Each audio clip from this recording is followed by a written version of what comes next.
Hi ನಮಸ್ತೆ, welcome back to ಪೊಳಲೀಸ್ kitchen. ನಾನು ಇವತ್ತಿನ ವಿಡಿಯೋದಲ್ಲಿ ಕರಿಬೇವಿನ ಚಟ್ನಿ ಪುಡಿ ರೆಸಿಪಿಯನ್ನು ಶೇರ್ ಮಾಡ್ತಾ ಇದ್ದೇನೆ. ಅನ್ನ, ದೋಸೆ, ಇಡ್ಲಿ ಜೊತೆಗೆ ಸೂಪರ್ ಆಗಿರುತ್ತೆ. ಫ್ರೈಯಿಂಗ್ ಪ್ಯಾನ್ ಬಿಸಿ ಆದಮೇಲೆ ಒಂದು ಚಮಚ ಎಣ್ಣೆ ಹಾಕಿ ತೊಳೆದು ನೀರಪಸೆ ಒರೆಸಿದ 2 ಕಪ್ ಆಗುವಷ್ಟು ಕರಿಬೇವಿನ ಎಲೆಗಳನ್ನು ಹಾಕ್ಕೊಂಡು ಸೊಪ್ಪನ್ನು ಜಾಸ್ತಿ ಹಾಕ್ಕೊಂಡ್ರೆ ಚಟ್ನಿ ಪುಡಿ ಕಲರ್ ಗ್ರೀನ್ ಆಗಿ ಬರುತ್ತೆ. ಚೆನ್ನಾಗಿ ರೋಸ್ಟ್ ಮಾಡಬೇಕು. ಗರಿ ಗರಿಯಾಗಿ ನೋಡಿ ಕೈಯಿಂದ ಈ ರೀತಿ ಪುಡಿ ಆಗಬೇಕು. ಅಲ್ಲಿ ತನಕ ರೋಸ್ಟ್ ಮಾಡಿ ಬೇರೆ ಪ್ಲೇಟಿಗೆ ವರ್ಗಾಯಿಸ್ಕೊಳ್ಳಿ.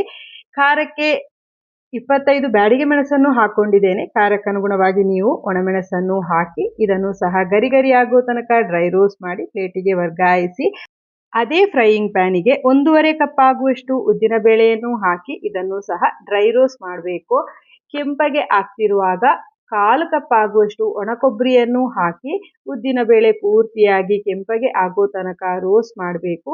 ನೆಲ್ಲಿಕಾಯಿ ಗಾತ್ರದ ಹುಣಸೆ ಹಣ್ಣನ್ನು ಸೇರಿಸಿ ಕೆಂಪಗೆ ಹುರಿದು ಗ್ಯಾಸ್ ಉರಿಯನ್ನು ಆರಿಸಿ 1/4 ಚಮಚ ಆಗುವಷ್ಟು ಇಂಗನ್ನು ಹಾಕಿ ಮಿಕ್ಸ್ ಮಾಡಿ ತಣಿಯೋದಕ್ಕೆ ಬಿಡಿ. ಹುಡಿ ಇಂಗಾದರೆ ಸ್ವಲ್ಪ ಜಾಸ್ತಿ ಹಾಕ್ಕೊಳ್ಳಿ. ಇನ್ನು ಎಲ್ಲವನ್ನು ಪೌಡರ್ ಮಾಡಬೇಕು. ನಾನಿಲ್ಲಿ ಬ್ಯಾಚ್ ವೈಸ್ ಆಗಿ ಪೌಡರ್ ಮಾಡ್ತಾ ಇರೋದು.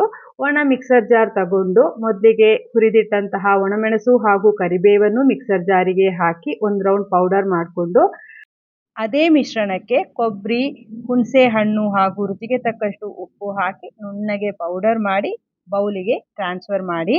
ಉದ್ದಿನ ಬೇಳೆಯನ್ನು ಇನ್ನೊಂದು ಬ್ಯಾಚ್ನಲ್ಲಿ ಹಾಕಿ ತರಿ ಇರುವಂತೆ ಪೌಡರ್ ಮಾಡಿ ಚೆನ್ನಾಗಿ ಮಿಕ್ಸ್ ಮಾಡಿ. ಇಲ್ದಿದ್ರೆ ಎಲ್ಲವನ್ನು ಮಿಕ್ಸರ್ ಜಾರಿಗೆ ಹಾಕಿ ಒಂದು ರೌಂಡ್ ತಿರುವಿದ್ರೂ ಚೆನ್ನಾಗಿ ಮಿಕ್ಸ್ ಆಗುತ್ತೆ. ಈಗ ಘಮಘಮಿಸುವಂತಹ ಆರೋಗ್ಯಕರವಾದ ಕರಿಬೇವು ಸೊಪ್ಪಿನ ಚಟ್ನಿ ಪುಡಿ ರೆಡಿ ಆಯಿತು.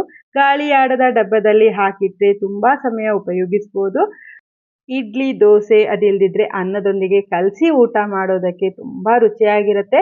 ಇವತ್ತಿನ ರೆಸಿಪಿ ಇಷ್ಟ ಆಯಿತು ಅಂತ ಅಂದ್ಕೊಳ್ತೇನೆ. ಇಷ್ಟ ಆಗಿದ್ರೆ ದಯವಿಟ್ಟು ವಿಡಿಯೋಕ್ಕೊಂದು ಲೈಕ್ ಮಾಡಿ, ವಿಡಿಯೋವನ್ನು ನಿಮ್ಮವರೊಂದಿಗೆ ಶೇರ್ ಮಾಡಿ. ಮುಂದಿನ ವಿಡಿಯೋದಲ್ಲಿ ಸಿಗ್ತೇನೆ. ಧನ್ಯವಾದಗಳು.